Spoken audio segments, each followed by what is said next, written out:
हमारा digestive system हमारी health के साथ रिलेट होता है। अगर आप मेंटली और फिज़िकली हेल्थी रहना चाहते हैं तो आपका डाइजेस्टिव सिस्टम बहुत अच्छा होना चाहिए। आज मैं इस वीडियो में बात करूंगी कि कुछ लोग होते हैं जिनका बहुत जल्दी स्टमक अपसेट हो जाता है, ब्लोटिंग का शिकार रहते हैं या उनके डाइजेशन के इश्यूज़ रहते हैं। तो क्या ये किसी साइकोलॉजिकल कंडीशन के साथ रिलेट करता है या हम अपनी साइकोलॉजिकल हेल्थ को बेहतर करके अपनी डाइजेस्टिव सिस्टम को बेहतर कर सकते हैं? तो इसी बारे में आज हम बात करेंगे।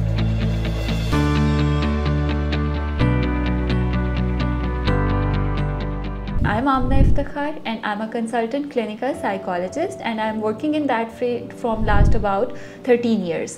जैसे कि मैंने जिक्र किया है कि आपका जो डाइजेस्टिव सिस्टम होता है बेसिकली वो हमारी पूरी बॉडी को एक एनर्जी प्रोवाइड कर रहा होता है, हमारी पूरी बॉडी को रेगुलेट कर रहा होता है। और अगर खुदा न खास्ता किसी हेल्थ इशू की वजह से या आपके अनहेल्दी डाइटरी पैटर्न्स की वजह से या बहुत ज़्यादा स्ट्रेस की वजह से आपके डाइजेस्टिव सिस्टम जो है वो ठीक काम नहीं कर रहा, तो आपकी नींद डिस्टर्ब हो जाती है, आपकी फ़िज़िकल एनर्जी ड्रेन हो जाती है, आप बहुत सारी चीज़ों में जो है वो कॉम्प्रोमाइज़ करना शुरू कर देते हो।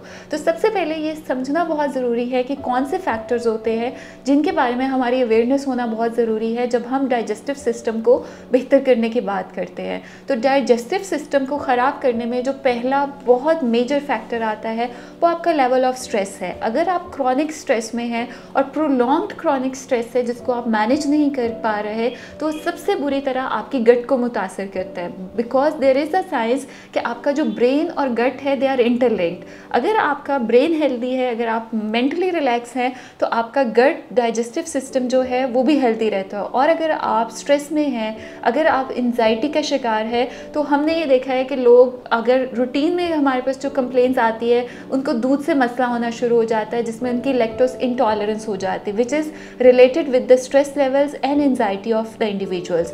दूसरा इसमें आ जाता है कि बहुत सारे लोग मुख्तलिफ सब्जियों से उनके अंदर अवर्सिवनेस आ जाती है, उनको डाइजेस्टिव इशूज़ आना शुरू हो जाते हैं which is also linked with the आपके स्ट्रेस लेवल। बिकॉज आपके स्ट्रेस में जो है वो प्रोबायोटिक कम प्रोड्यूस होते हैं जिसकी वजह से आपका गट डिस्टर्ब रहता है। और तीसरा और बहुत कॉमन जो सिम्टम होता है कि जो लोग सेंसिटिव होते हैं या जो लोग बहुत ज़्यादा स्ट्रेस में रहते हैं उन लोगों को भूख कम लगती है या उनको जब भूख लगती है तो वो बहुत ऑड टाइमिंग्स पे लगती है या उनको फूड क्रेविंग्स होती है जिसकी वजह से इन लोगों के अंदर गैस्ट्रिक इश्यूज़ आ जाते हैं या गैस के मसाइल जो होते हैं वो ज़्यादा पाए जाते हैं, उनकी जलन होती है। तो इन सारे मसाइल को अगर आप बेहतर करना चाहते हैं तो मैं कुछ टिप्स आप लोगों के साथ शेयर करूँगी जो आपको साइकोलॉजिकली रिलैक्स होने में हेल्प करेगी। और जब आप मेंटली रिलैक्स हैं तो आपका डाइजेस्टिव सिस्टम जो है वो इम्प्रूव होगा।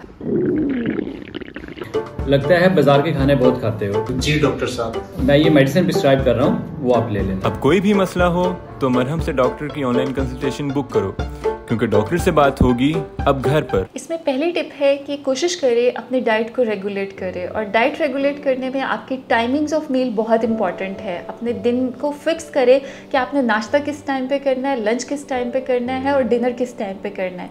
जब आप अपना एक स्केड्यूल सेट कर लेते हैं खाने का तो उसके साथ आपके जो डाइजेस्टिव सिस्टम है वो इम्प्रूव होना शुरू हो जाता है। दूसरा, कोशिश करें कि अपनी रूटीन में फ़िज़िकल एक्टिविटी ज़रूर रखें। अगर आप फिज़िकली एक्टिव है तो आपकी बॉडी का स्टैमिना डेवलप होता है जिसके साथ आपका जो स्टमक सिस्टम है वो इम्प्रूव होता है। और आप फिजिकली स्ट्रांग होते हैं तो आप बहुत सारी चीज़ों के साथ अच्छे से कोप कर पाते हैं। अगर आप स्ट्रेस का शिकार है तो कोशिश करें कि बात करना शुरू करें। जितना आप एक्सप्रेस करेंगे उतना आप स्ट्रेस को मैनेज करेंगे।